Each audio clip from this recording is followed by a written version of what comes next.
Bonjour à tous et bienvenue à votre édition L'Info.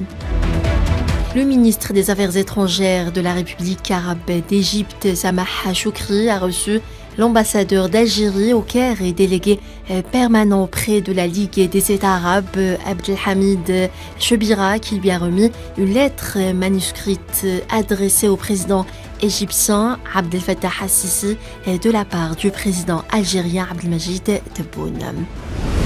Un avion léger s'est écrasé hier sur une route de l'État de Selangor dans le centre de la Malaisie, entraînant la mort des 8 personnes à bord et de 2 personnes au sol, a annoncé le chef de la police locale. Plus d'1 millier de personnes sont toujours portées disparues une semaine après les incendies de forêt historiques qui ont ravagé l'archipel américain d'Hawaï. Les responsables de l'État préviennent que le nombre de morts, une centaine jusqu'à présent, risque d'augmenter. L'incendie qui a déjà ravagé plus de 2600 hectares sur l'île espagnole de Tenerife est probablement le plus compliqué des dernières décennies sur l'archipel des Canaries situé au large des côtes ouest de l'Afrique, a déclaré le président du gouvernement régional. L'armée somalienne a éliminé 30 terroristes Shabab lors d'une opération menée dans la région de Galgadoud au centre du pays, a annoncé le porte-parole du ministère de la Défense. Les combats entre l'armée soudanaise et les forces de soutien rapide au Soudan ont gagné ce vendredi de nouvelles villes fortement peuplées, Al-Fasher, l'un des chefs-lieux du Darfour, et El Foula, capitale du Kordofan ouest, selon des témoins sur place cités par des médias.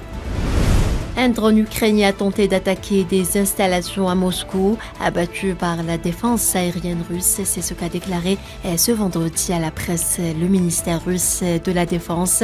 Le maire de Moscou, Sergueï Sobyanin, a précédemment rapporté que dans la nuit de jeudi à vendredi, la défense aérienne avait détruit un drone qui tentait de survoler Moscou et que les débris étaient tombés près du centre d'exposition Expocentre. Les unités de l'armée populaire de libération sahraoui ont mené de nouvelles attaques contre les positions des forces d'occupation marocaines dans les secteurs de Haouza et Mahbes, leur infligeant de lourdes pertes humaines et matérielles, a indiqué jeudi le ministère sahraoui de la Défense. La Chine a fait don d'1 million de dollars pour soutenir le programme d'éducation de l'Office de secours et de travaux des Nations Unies pour les réfugiés de Palestine dans le Proche-Orient. 9 personnes ont été tuées et 2 autres ont été blessées après qu'un incendie s'est déclaré vendredi matin dans une auberge du district de Liping de la province chinoise du Guizhou, ont déclaré les autorités locales de gestion des urgences. L'Angola a pris hier jeudi la présidence tournante de la communauté de développement d'Afrique australe pour la période 2023-2024. Le président angolais João Lourenço a succédé au président de la République démocratique du Congo, Félix Tshisekedi, lors du 43e sommet des chefs d'État et de gouvernement qui s'est tenu hier dans la capitale angolaise, Luanda.